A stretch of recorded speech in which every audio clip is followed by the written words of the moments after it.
रूस यूक्रेन जंग अब पोलैंड होते हुए रोमानिया तक पहुंच चुकी है। रोमानिया का दावा है कि रूस ने अपने ड्रोन से रोमानिया पर एक तरह से हमला किया है और इधर नेटो ने रोमानिया को लेकर एक बयान सामने रखा है कि अब वक्त आ गया है कि हम रूस का जंग में सीधा मुकाबला करें।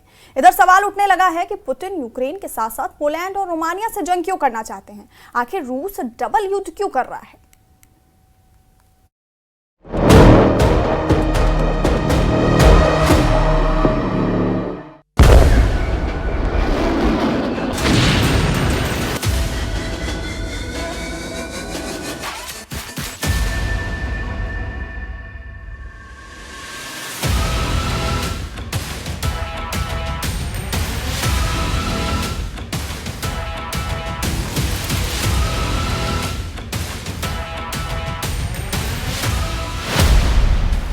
ट्रंप का ऐलान, जंग में उतरा नेटो, पोलैंड के बाद रोमानिया पर हमला।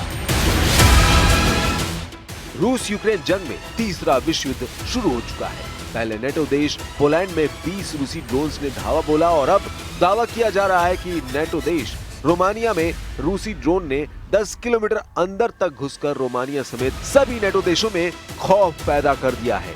अब तीसरे विश्व युद्ध की शुरुआत का इसी से अंदाजा लगा सकते हैं कि राष्ट्रपति ट्रंप ने अचानक पलटी मारते हुए नेटो को पुतिन के हाथों मरवाने का पूरा इंतजाम कर दिया है।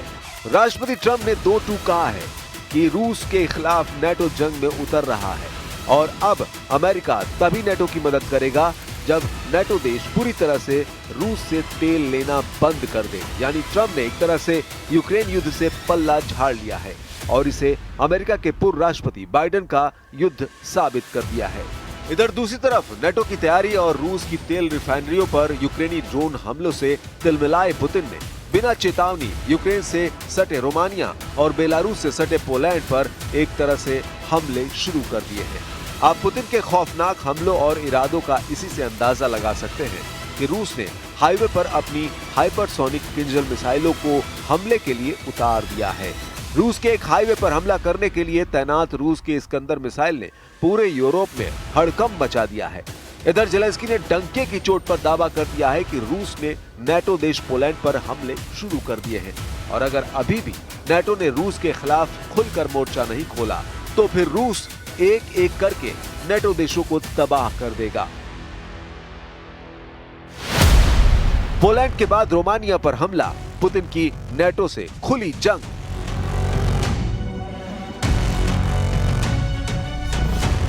रूस यूक्रेन जंग अब रूस और नेटो जंग हो चुकी है।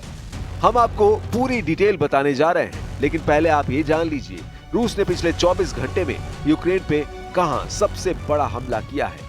दावा किया जा रहा है कि रूस ने यूक्रेन के डोनेस्क इलाके में 300 से ज्यादा ड्रोन हमले किए हैं, जबकि पूर्वी यूक्रेन के खार्किव पर लगभग 11 क्रूज मिसाइलों से रूसी सेना ने हमले किए हैं। इसके अलावा यूक्रेन की राजधानी पर एक बार फिर से रूस ने ड्रोन और मिसाइलों से हमले किए हैं, जिससे भारी तबाही का दावा किया जा रहा है। अब आप ये जान लीजिए रूस ने यूक्रेन के साथ साथ पोलैंड और रोमानिया पर एक तरह से हमले क्यों शुरू कर दिए हैं और रोमानिया ने रूसी ड्रोन को लेकर क्या दावा किया है। आप इस वीडियो ग्राफिक से पूरा माजरा समझ लीजिए कि कैसे रूस अब रोमानिया में ड्रोन भेजकर पूरे नेटो को युद्ध के लिए खुलकर ललकार रहा है। रोमानिया के रक्षा मंत्रालय का दावा है कि रूस का एक ड्रोन रोमानिया के हवाई क्षेत्र में घुस आया। रूस के इस जंगी पैतरे के बाद रोमानिया ने तुरंत अपने F-16 लड़ाकू विमान हवा में भेज दिए और लगभग 50 मिनट तक ड्रोन का पीछा किया। रोमानिया के रक्षा मंत्रालय के मुताबिक 14 सितंबर 2025 को देर रात ड्रोन की घुसपैठ का पता लगाया और 2 F-16 लड़ाकू विमानों के साथ साथ 2 यूरोफाइटर्स जो कि रोमानिया में जर्मन वायु पुलिस मिशन का हिस्सा है, उनको भेजा गया। रोमानिया के रक्षा मंत्रालय का दावा है कि लड़ाकू विमानों ने ड्रोन का तब तक पीछा किया जब तक कि वो रोमानियाई गांव चिलिया वेचे के पास रडार से गायब नहीं हो गया। रोमानिया के रक्षा मंत्री इयोनूत मोस्टेनू ने कहा कि F-16 के पायलट देश के हवाई क्षेत्र से बाहर निकलने से पहले ही ड्रोन को मार गिराने के करीब पहुंच गए थे, लेकिन तब रूसी ड्रोन बचकर निकल गया। रोमानिया के रक्षा मंत्री इयोनूत मोस्टेनू ने निजी टेलीविजन स्टेशन एंटेना 3 पर यह सनसनीखेज दावा किया है। रोमानिया जो यूरोपीय संघ और नेटो का एक देश है और इसकी यूक्रेन के साथ 650 किलोमीटर लंबी सीमा है। रूस द्वारा यूक्रेन पर बड़े पैमाने पर आक्रमण शुरू करने के बाद से बार बार रूसी ड्रोन के टुकड़े रोमानिया पर गिर रहे हैं।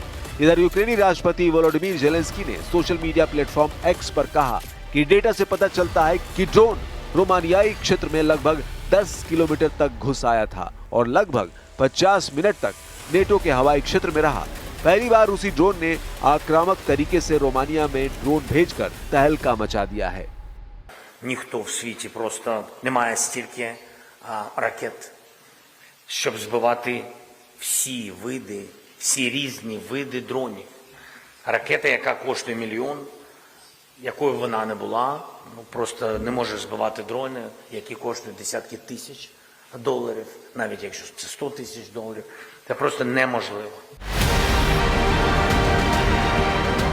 दूसरी तरफ रूस ने बेलारूस के साथ मिलकर ज़पाद 2025 सैन्य युद्धाभ्यास से यूक्रेन से सटे नेटो देशों में खौफ पैदा कर दिया है। खास तौर से यूक्रेन, पोलैंड, रोमानिया ज़पाद 2025 सैन्य युद्धाभ्यास को देखकर खौफ में आ चुके हैं। रूस और बेलारूस ने संयुक्त सैन्य अभ्यास ज़पाड 2025 शुरू किया है, जिसमें परमाणु क्षमता वाली आर्सेनिक मिसाइलों को भी शामिल किया गया है। यह अभ्यास बाल्टिक और बैरेंट सागर में हो रहा है, जिसका उद्देश्य सेना और क्षेत्रीय कमांड के बीच समन्वय को मजबूत करना है। रूस बेलारूस के इस संयुक्त सैन्य अभ्यास के कारण नेटो देश अलर्ट पर है और अपनी सीमाओं पर अलग अलग युद्धाभ्यास कर रहे हैं। इनमें 10 उत्तरी यूरोपीय नेटो देशों का टेरिसिस 25 और लिथुआनिया का थंडर स्ट्राइक अभ्यास शामिल है। पोलैंड ने भी आयरन डिफेंडर 25 नामक सैन्य अभ्यास शुरू किया है, जिसमें 30,000 सैनिक हिस्सा ले रहे हैं। लेकिन रूस के आक्रामक ज़पाद 2025 सैन्य युद्धाभ्यास की तस्वीरों को देखकर ऐसा लग रहा है कि युद्धाभ्यास नहीं बल्कि बड़े हमले से पहले की तैयारियां हैं। रूसी रक्षा मंत्रालय ने देश की सरकारी मीडिया तास द्वारा जारी एक बयान में कहा कि ज़ापद 2025 या वेस्ट 2025 नामक यह अभ्यास दोनों देशों की सेनाओं के बीच इस वर्ष के संयुक्त प्रशिक्षण के अंतिम चरण में है। 16 सितंबर तक चलने वाला ये अभ्यास बेलारूस, रूस, बाल्टिक सागर और बैरेंट्स सागर में रूस की पकड़ को बेहद मजबूत कर देगा। Успешно, разным темпом, но практически на всех направлениях. Перечислять не буду, если вы представляете телеканал «Звезда», вы знаете название этих группировок и направление их боевой работы. Как на это реагирует противник. Режим взаимодействия автономный. रूस ने 14 सितंबर बैरेंट सागर में एक लक्ष्य पर ज़िरकोन हाइपरसोनिक क्रूज मिसाइल दागी है।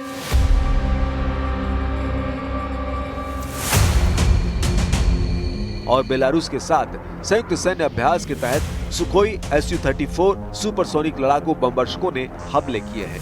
रक्षा मंत्रालय ने कहा कि बेलारूस के साथ रूस का ज़पाड 2025 या पश्चिम संयुक्त रणनीतिक अभ्यास 10 सितंबर को शुरू हुआ, जिसका उद्देश्य रूस या बेलारूस पर हमले की स्थिति में सैन्य कमान और समन्वय को बेहतर बनाना है। रूसी रक्षा मंत्रालय ने उत्तरी बेड़े के एडमिरल गोलोवको फ्रिगेट द्वारा बैरेंट सागर में एक लक्ष्य पर ज़िरकोन हाइपरसोनिक मिसाइल दागे जाने का फुटेज जारी किया। फुटेज में फ्रिगेट से एक मिसाइल को दागते हुए दिखाया गया और वहीं रूस के सुखोई Su-34 की पायलट टीम ने जमीनी ठिकानों पर जमकर बमबारी की है। रूसी राष्ट्रपति व्लादिमीर पुतिन ने 2019 में कहा था कि ज़िरकोन ध्वनि की गति से 9 गुना तेज गति से उड़ सकता है और समुद्र और जमीन पर 1000 किलोमीटर यानी 600 मील से ज्यादा की दूरी तक के लक्ष्यों को भेज सकता है। रूसी मीडिया सूत्रों का कहना है कि रूस में 3M22 ज़िरकोन और नेटो में SSN-33 के नाम से जानी जाने वाली इस मिसाइल की मारक क्षमता 400 किलोमीटर से 1000 किलोमीटर तक है और इसका वॉरहेड भार लगभग 300 से 400 किलोग्राम है।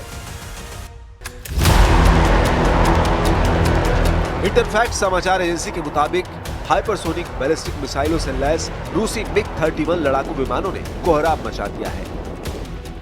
ज़ापद 2025 सैन्य अभ्यास के तहत बैरेंट्स सागर के ऊपर 4 घंटे तक रूसी लड़ाकू जेट MiG-31 उड़ान भरते रहे, जिसमें हाइपरसोनिक बैलिस्टिक मिसाइल किंजल लगी हुई थी। किंजल, जिसका रूसी में अर्थ खंजर होता है, एक हवा से प्रक्षेपित हाइपरसोनिक बैलिस्टिक मिसाइल है जो परमाणु या पारंपरिक हथियार ले जाने में सक्षम है। रूस पहले भी यूक्रेन के खिलाफ इन हथियारों का इस्तेमाल कर चुका है। रूस ने जेपर्ड 2025 अभ्यास में हाइपरसोनिक किंजल मिसाइल का परीक्षण किया। ये मिसाइल ध्वनि की गति से 10 गुना तेजी से उड़ सकती है, जिससे इसे रोकना लगभग असंभव है।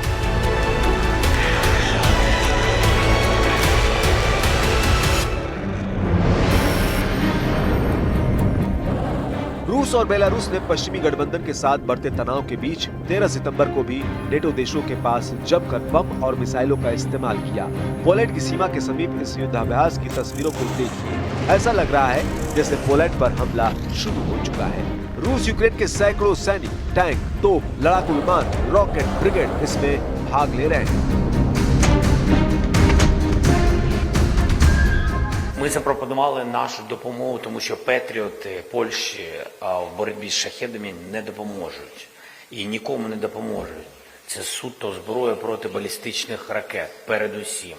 50-60 ракет сьогодні виробляє Сполучені Штати Америки, головний виробник в світі, цих ракет на місяць. Коли у нас б'ють 500-800 шахедів на день, зрозуміло, що патріоти не проти дронів. Петріот 2-3 мільйона ракета, дрон, шахет або герань тощо до $100 000, тобто таким проти цього не воюють. रूस पर प्रतिबंध की ट्रंप शर्त, रूस से तेल बंद करो नेटो।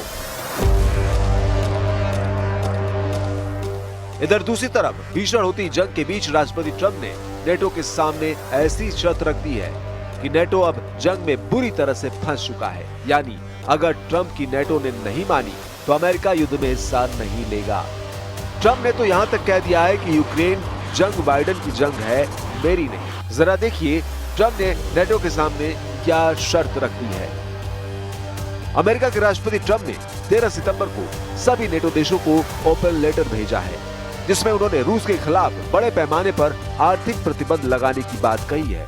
ध्यान देने वाली बात यह है कि आर्थिक प्रतिबंध एक शर्त के साथ लगाने की बात कही गई है। ट्रंप ने कहा कि ये प्रतिबंध तभी होंगे जब सभी नेटो देश एक साथ रूस से तेल की खरीद बंद कर दें और समान कार्रवाई शुरू करें। उन्होंने लिखा है कि कुछ नेटो सदस्यों द्वारा रूस से तेल खरीदना चौंकाने वाला है, क्योंकि यह अलायंस की वार्ता क्षमता और रूस पर दबाव बनाने की शक्ति को कमजोर करता है। ट्रंप ने सुझाव दिया है कि नेटो देशों को चीन के खिलाफ 50 से 100 प्रतिबंधित टैरिफ लगाने चाहिए, विशेष रूप से उन वस्तुओं पर जो चीन रूसी पेट्रोलियम खरीदता है। ये टैरिफ रूस यूक्रेन युद्ध खत्म होने के बाद वापस लिए जा सकते हैं। ट्रंप ये मानते हैं कि चीन ने रूस पर काफी प्रभाव रख रखा है और ये टैरिफ उसके इस प्रभाव को कम कर सकते हैं। ट्रंप ने कहा कि ये उनका युद्ध नहीं है।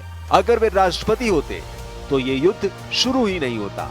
उन्होंने इस युद्ध को बाइडेन और जेलेंस्की का युद्ध माना है। उन्होंने ये भी लिखा कि पिछले सप्ताह अकेले 7,118 लोग यूक्रेन युद्ध में मारे गए हैं। ट्रंप ने अपील की है कि सभी नेटो देशों को मिलकर रूस से तेल खरीदना बंद करना चाहिए, तभी रूस पर अमेरिका प्रतिबंध लगाएगा।